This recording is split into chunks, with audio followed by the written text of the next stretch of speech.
What's up, everybody? Your favorite friend Brad here.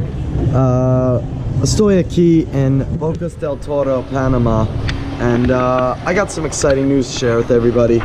I never thought I'd get to make this vid. You know, I kind of dreamed about it for a while, but we just hit 50 YouTube subscribers, man, and wow, can you believe that? 50.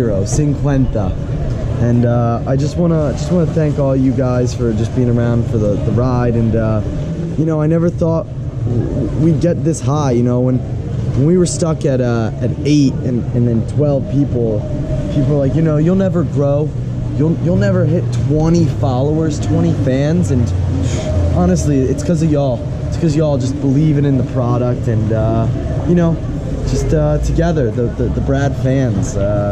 You know, we're part of a movement now, and I'm just proud of every one of you. More proud of myself, because as Kanye says, I love myself way more than I love you. So good job, everybody. I rented out this private suite here in Panama to celebrate with myself. It's a 5-bedroom, but just for me, I did all the work, you did all the watching, I did all the doing. So I'm gonna enjoy this, and you guys enjoy watching this from comforts of your cube today. But one love, y'all.